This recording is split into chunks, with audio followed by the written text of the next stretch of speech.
No vídeo de hoje nós vamos tentar entender sobre a autoria da Bíblia. Vale frisar aqui que nós sabemos que este assunto envolve questões de crer ou de não crer. Em nenhum momento desse vídeo estaremos criticando qualquer religião, porque o intuito deste vídeo é fazermos uma linha do tempo de acordo com estudos e fatos históricos que mostram como este livro chegou ao formato que é hoje. Os nomes citados aqui aparecem como necessários para ilustrar a narrativa, não é uma crítica ou julgamento a ninguém, até porque livros de história contam sobre estas pessoas. Cientes disso, convidamos você a se prender apenas aos fatos históricos dessa narrativa. Aproveite para curtir e compartilhar esse vídeo. Vamos lá? Antes de mais nada é preciso que a gente faça uma grande volta no tempo e irmos a outra parte do planeta, mais precisamente no Oriente Médio, por volta do século X a.C. Agora tente imaginar que uma pessoa decidiu escrever um livro contando uma história fantástica, algo que jamais havia sido escrito antes.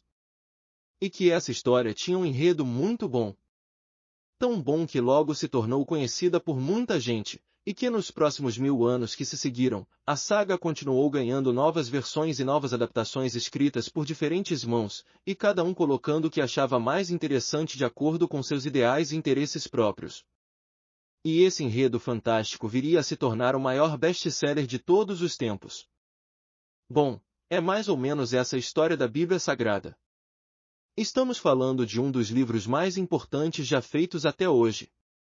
A Bíblia é responsável por dar à humanidade uma teoria sobre o surgimento dos próprios humanos. Foi ela também quem deu os elementos para a existência do judaísmo e, claro, do cristianismo, e curiosamente também influenciou o surgimento do Islã.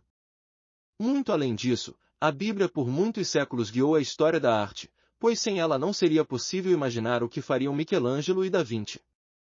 Ela também deixou algumas questões básicas de convivência para a nossa vida moderna. Mas quem afinal escreveu esse livro tão extenso e repleto de histórias? E como era a vida de quem escreveu? Como se moldou esse enredo e as características de seus principais personagens? Apesar de para muita gente a autoria da Bíblia ser associada ao próprio Deus, e assunto encerrado, a maioria admite também que houve intermédio de mãos humanas. Mas quem exatamente? Não há evidências concretas e reais sobre essas mãos mortais emprestadas a Deus, mas a própria Bíblia pode nos dar pistas de quem foi ou quem foram essas pessoas. A Bíblia é na verdade um conjunto de vários livros. O próprio nome Bíblia significa os livros sagrados, como se fosse uma biblioteca que comporta uma seleção de várias obras. Ela está organizada em linha do tempo e contém diferentes autores separados por período, que tradicionalmente são creditados a figuras encontradas nos próprios enredos. Para o Antigo Testamento, os 5 primeiros livros seriam de autoria de Moisés. Os Salmos já foi responsabilidade de Davi. O autor do livro de Juízes já é do Samuel. Mas na realidade não teve uma organização assim, e o mais provável é que teve muito mais colaboração aí, e logo veremos por quê. As histórias bíblicas são na verdade derivadas de lendas que existiam num lugar chamado Terra de Canaã, lugar que hoje se concentra o Líbano, a Palestina, Israel e partes da Jordânia, Egito e Síria. Era certo para muitos que a Terra de Canaã era propriedade dos hebreus. Porém, recentes estudos e descobertas arqueológicas mostraram que na realidade Terra de Canaã não era um estado unificado, mas eram aglomerados ali diversos povos, e os hebreus não eram a totalidade, eles eram só mais um dos muitos que estavam ali. Sendo assim, sua cultura tinha influência de vizinhos, como por exemplo do povo cananeu. Você já ouviu falar da epopeia de Gilgame? É uma história cujo protagonista é um semideus chamado Gilgame. E nessa história acontece uma terrível enchente onde o planeta é devastado completamente. Quer dizer, quase completamente, pois algumas pessoas sobrevivem graças a um barco que construíram. Isso te soa familiar? Enchente que devasta o planeta, dilúvio. Um semideus, ou seja, meio humano, meio Deus. Esse não seria Jesus Cristo? Pois bem, essa história clássica e famosa nesse período era super difundida entre os sumérios, eles mesmos, que habitavam onde hoje é o Iraque. Podemos dizer que as semelhanças da história de Gilgame com elementos da Bíblia não é só uma coincidência. As lendas e histórias desses povos se fundiam às vezes, e isso pode ser facilmente imaginável, já que tudo era contado de forma oral. Histórias que os hebreus contavam, e que tinham elementos de outros povos só começou a ir para o papel entre os séculos 10 e 9 a.C. Os primeiros textos redigidos dessa época são o que hoje chamamos de Gênesis e Êxodo, e o tom principal do enredo é a relação passional, e até mesmo bem conflituosa, entre Deus e os humanos. Mas já aí no comecinho já teve divergência sobre o nome do protagonista da história, que no caso era Deus. Há trechos em que ele tem nome próprio, Yahvé, que em português virou Javé ou Jeová. Então quem escreveu esse começo tinha essa relação meio que de informalidade com o protagonista. Mas tem também momentos em que o protagonista é chamado de Elohim, bem mais respeitoso, pois pode ser traduzido como Deus com D maiúsculo. Lembrando que para a maior parte das pessoas, quem estava escrevendo esses primeiros textos era Moisés, então não tem o que se questionar, Moisés escreveu tudo sozinho e usou nomes diferentes para o protagonista da história simplesmente porque ele quis. Porém acontece que em um dos trechos da história é narrado a morte do próprio Moisés. Então claramente não foi ele quem escreveu tudo sozinho, já que ele não teria voltado da morte para escrever como ele mesmo teria morrido. Daí podemos concordar que teve mais autores aí. Não era só no nome do protagonista que os primeiros textos divergiam, eles se divergiam também na personalidade de Deus. No que Deus é chamado de Javé, com essa informalidade, encontramos esse trecho revelador sobre o planeta Terra antes da criação do mundo. Javé não derramara chuva sobre a terra, e nem havia homem para lavrar o solo. Sendo assim, o homem não era apenas mais uma criação, ele participou da criação, entendido então como uma espécie de co-criador. Já no texto em que o protagonista é chamado de Elohim, Deus já tem uma personalidade mais dura, e aqui o mundo demorou 6 dias para ser feito, e Deus fez tudo sozinho, o homem só aparece no final junto dos animais. Mais tarde esses textos foram misturados por não se sabe quem, e tinha que começar com a célebre frase que, no início, Deus criou o céu e a terra. Jerusalém foi devastada e boa parte dos moradores dali foram presos e levados para onde hoje é o Iraque. Ficaram lá por décadas, até que o imperador Ciro libertou os hebreus. Agora livres, eles foram aos poucos retornando para a terra de Canaã, mas agora um pouco mudados, Javé era o único Deus aceito, nada de politeísmo. No cristianismo, o grupo dos primeiros 5 livros da Bíblia é chamado de Pentateuco, e sua versão final ficou pronta no ano de 389 a.C. Nesse período, um religioso conhecido como Esdras era o líder de um grupo que mudou o judaísmo radicalmente, e começou logo pelos textos. Esdras e seu grupo editou tudo o que havia sido escrito e escreveram mais, daí temos o que hoje chamamos de Deuteronômio, Números, Levítico e um dos trechos mais aclamados até hoje, os 10 Mandamentos. Aqui eles não deixam dúvida sobre o monoteísmo, principalmente quando escrevem amarás a Deus sobre todas as coisas, e colocam logo no topo da lista. E Esdras com sua equipe aproveitou também para impor leis religiosas rígidas, dentre elas a proibição do casamento entre hebreus e não-hebreus. Muitas passagens desse compilado descrevem um Deus vingativo e sanguinário, capaz de ordenar o extermínio de cidades inteiras, incluindo mulheres e crianças. Mas essa violência toda pode ser explicada por séculos e séculos de guerra. Obviamente os autores desse período foram contagiados por esse clima de tensão e ódio, por isso aqui Deus surge quase sempre cruel e assustador, e a linguagem usada não é nada leve. Esse conjunto de textos então começou a se alastrar pelo Oriente Médio, já finalizado e mais ou menos como é hoje o que chamamos de Antigo Testamento. Era o ano 200 a.C. E foi nessa mesma época que o Antigo Testamento foi traduzido por completo. Quem encomendou essa tradução foi um rei, o Ptolomeu II. Ele mandou fazer a tradução em Alexandria, cidade egípcia, que era um grande centro cultural da época. Lembrando que tudo estava escrito em hebraico, e Ptolomeu queria uma versão toda em grego. Depois dessa versão em grego pronta, surgiu algumas versões traduzidas para o idioma aramaico. Mais ou menos 200 anos depois, essa versão em aramaico estava em primeiro lugar nas paradas da leitura, era campeã de prateleiras na Judéia, na Samária e na Galileia, áreas que hoje formam Israel e Palestina. E foi no meio desse sucesso todo que aparece a figura de um jovem judeu chamado Jesus. Ele acabou se tornando mais tarde um dos grandes personagens desta história, mas assim como Sócrates, Buda e outros importantes pensadores, ele mesmo não deixou absolutamente nada escrito. Os primeiros textos sobre ele só foram escritos algumas décadas depois de sua morte. Com Jesus então nasceu o cristianismo, e já nasceu perseguido como seu próprio fundador. Porque nesse período haviam deuses oficiais impostos pelo Império Romano, e por razões convictas, os cristãos se recusavam a cultuar esses deuses, e então eram considerados subversivos. Temos que lembrar que o Império Romano dessa época dominava boa parte do Oriente Médio. Como dito antes, só começaram a colocar no papel histórias sobre Jesus décadas depois de seu assassinato. As histórias eram escritas em aramaico e em koiné, um dialeto falado pelos mais pobres. Com esses escritos, inaugurava-se um novo gênero literário, o Evangelho, que vem do grego evangelion, que significa boa nova. O enredo era repleto de ensinamentos, do ícone Jesus, tudo por uma perspectiva religiosa, e nada biográfico. Um detalhe importante a se considerar é que naquela época, um livro era um monte de folhas de papel avulsas enroladas, o que facilitava a perda. E era o que acontecia. Muitos textos simplesmente desapareceram. Mas alguns foram copiados e recopiados por membros da Igreja. Somente por volta do século IV que as folhas foram encadernadas, era o ancestral do livro moderno. Mas só que a essas alturas, gerações e mais gerações de copiadores desses textos já tinham feito alterações nos textos originais, algumas por descuido e outras de propósito mesmo.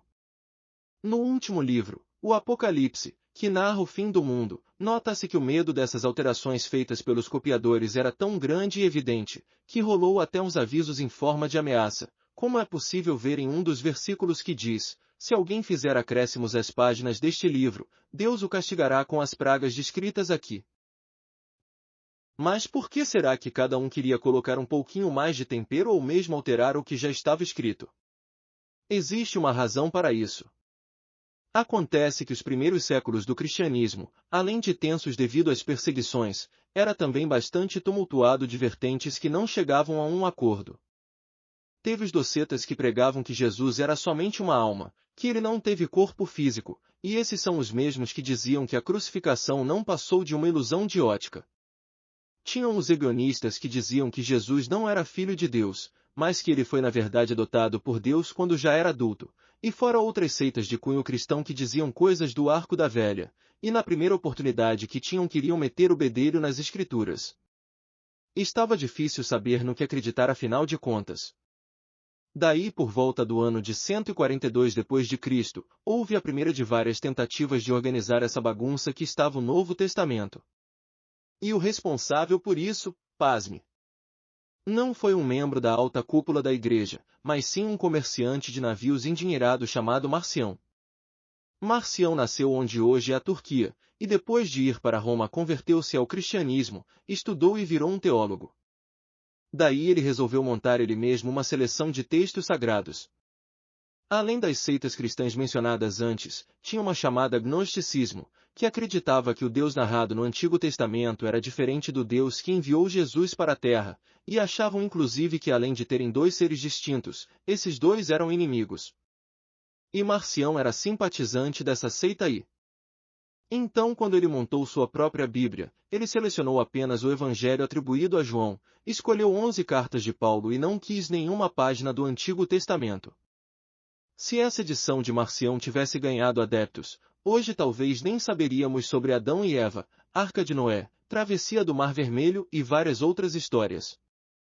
A Bíblia editada por Marcião não foi para frente porque em meados do ano 170 d.C., essa seita que ele era simpatizante foi declarada proibida pelas autoridades religiosas, e com isso Marcião foi excomungado. Perdendo toda a credibilidade, sua edição serviu somente para ele mesmo.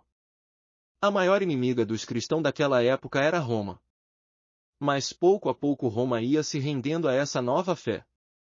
Isso ficou mais forte quando o imperador Constantino se aliou à igreja cristã. Isso era o ano 313 d.C. Constantino não era bobo, ele viu que a religião estava crescendo e ele precisava usar isso para se fortalecer. Mas as coisas não podiam continuar correndo soltas e sem controle como estavam, se fosse para ter essa religião, que ela fosse ao menos sólida. Constantino então pressionou, e os bispos cristãos se reuniram no ano de 325 d.C. para colocar ordem de uma vez por todas nessa bagunça. Foi nessa reunião que saiu a lista oficial dos livros que deveriam constar na Bíblia. É nítido que a escolha desses livros tinha um teor fortemente político, além do religioso, é claro. Já que estar aliado ao império também tinha lá seus benefícios, então os cristãos apostólicos foram mais impositivos, tornando-se uma espécie de partido do governo, por assim dizer, e foram eles quem deram a palavra final sobre quem ia entrar e quem ia sair da Bíblia. Escolheram então os evangelhos de Marcos, Mateus, Lucas e João. Esses 4 representariam então a biografia oficial e definitiva de Jesus.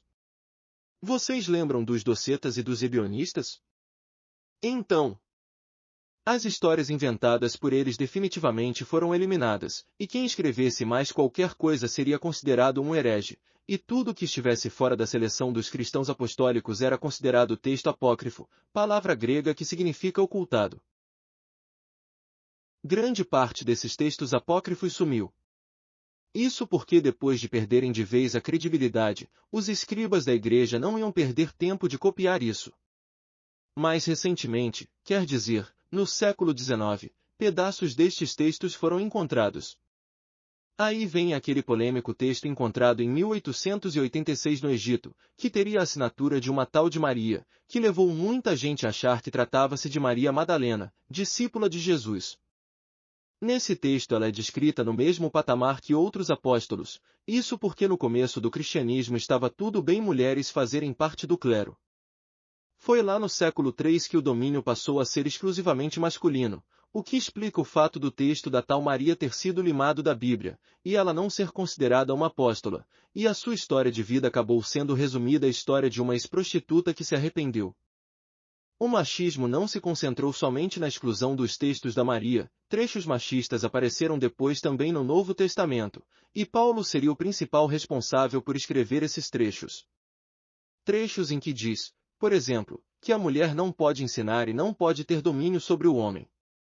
Muito provavelmente Paulo nunca escreveu isso, e nem soube que o crédito foi para ele, isso porque na época dele, o cristianismo não tinha essa vertente de submissão da mulher. Isso deve ter sido adicionado por algum escriba esperto. Depois que Constantino se converteu, o eixo cristão saiu do Oriente Médio e foi para Roma.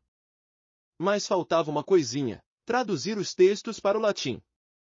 E essa tarefa foi dada a Eusebius Hieronymus, um teólogo. No ano de 406 ele fez as malas e foi para Jerusalém para aprender hebraico, só para traduzir o Antigo e o Novo Testamento. Ele aprendeu, e o trabalho de tradução durou 17 anos. Desse trabalho árduo nasceu a Vulgata, que até hoje é considerado o texto oficial do catolicismo. Essa versão influenciou outras. Mas mesmo na oficial dá para achar uns erros de tradução, como por exemplo, ao traduzir uma parte do livro de Êxodo, trecho que descreve o rosto de Moisés, Eusebius escreveu em latim, cornuta esse face sua, o que significaria, sua face tinha chifres.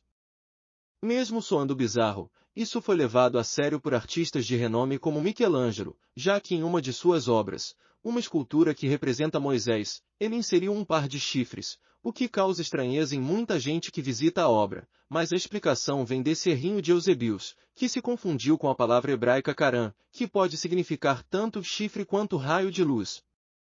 A tradução correta poderia ser, o profeta tinha o rosto iluminado, e não chifrudo como ele colocou. Apesar de erros como esse, a Vulgata reinou absoluta na Idade Média. Vamos lembrar que nessa época não havia máquinas de cópia, porque a imprensa só apareceu no século XV com Gutenberg. Então o único jeito de reproduzir a Bíblia era fazendo isso à mão, e isso era um trabalho para os monges copistas, que viviam fazendo isso, praticamente não saíam dos mosteiros para nada. Mas de vez em quando eles davam uma de escritor e acabavam mexendo numa coisinha ou outra ali dos textos originais. Tudo parecia ir bem. Mas o Império Romano caiu. E junto com ele boa parte da literatura da antiguidade grega e romana se foi também. Se não fosse esses monges copistas, algumas obras como Ilíada e Odisseia nem teria chegado até a gente. Só que, como falamos há pouco, alguns desses monges gostavam de dar uma mexida nos textos originais, eram chegados a mudar uma palavra ou outra que acabava mudando todo o sentido da frase. Mas com a chegada da imprensa, no ano de 1455, isso acabou. Fazer cópias da Bíblia agora não dependia mais dos copistas, agora o trabalho durava bem menos tempo e era possível reproduzir mais exemplares. Porém, com essa novidade, o foco maior passou a ser outro, as traduções. E nesse meio aí surgiu uma figura que ficou bem conhecida, Martinho Lutero. Ele tinha seus próprios ideais, porque ele não concordava com muitas coisas da Igreja, então ele encabeçou um movimento que ficou conhecido como Reforma Protestante.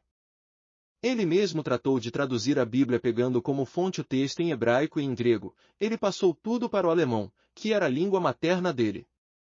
Essa foi a primeira vez que a Bíblia foi traduzida para uma língua considerada moderna. Lutero estava mesmo muito engajado em questionar as práticas da Igreja da época, então ele não apenas traduziu a Bíblia, mas também mudou algumas coisinhas, muito difícil resistir. Agora que existe a Bíblia em alemão, chegou a vez de ir para o inglês. E quem fez essa tradução foi um ousado britânico chamado William Tyndale.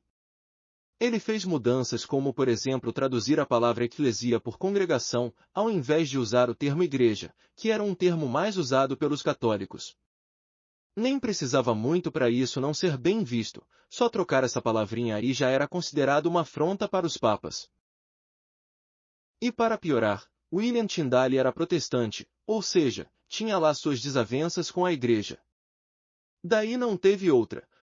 E em 1536 foi queimado. Ele queimou, mas sua Bíblia em inglês ficou, e ainda serviu de referência para as versões da Bíblia em inglês que vieram depois da dele. A Bíblia em português só chegou em 1753, e quem fez esse trabalho foi o protestante João Ferreira de Almeida. Mas a tradução em português considerada oficial é que foi feita pela CNBB, Conferência Nacional dos Bispos do Brasil, lançada em 2001. Essa versão é mais simples e com uma linguagem mais coloquial que as feitas antes. A Bíblia já foi traduzida para mais de 300 idiomas. Mas depois de tudo isso, e de tanto tempo, ainda não existe um senso comum sobre o jeito mais certo de traduzir a Bíblia. Alguns preferem traduções mais próximas do original, já outros acreditam que ela deve ser modernizada para atrair mais leitores. A Bíblia mudou, mas o que não muda é que cada pessoa e cada grupo a interpreta do jeito que acha mais conveniente para si. Só que muitas vezes isso é feito de um jeito bastante equivocado. Muitos usam de leis severas do Antigo Testamento para aplicar leis morais em pleno século XXI, mas o curioso é que elegem umas leis e excluem outras sem nenhum critério plausível, somente porque um ou outro parece mais interessante talvez. Mas por que será que os mais radicais aplicam leis severas e cruéis com base na Bíblia? A resposta é rápida e simples na visão deles, porque está escrito. Mas uma coisa parece óbvia, depois de todo o processo de construção desse conjunto de livros, não dá para pegar isso e usar como um manual de regras para a humanidade, é só pensar um pouquinho e entender que o contexto histórico era outro e os interesses também, que não cabe no contexto da atualidade. A Bíblia deve ser vista acima de tudo como o relato da jornada do ser humano pela busca de algo superior, porque parece que é justamente esse o real sentido por ter passado por tantas mãos e chegado até onde chegou. Afinal, os humanos tentam e querem de qualquer maneira encontrar um sentido para sua própria existência, e parece que a Bíblia acertou em cheio o jeito de apresentar a cada um esse motivo. É isso aí. Continue acompanhando nosso canal. E até breve.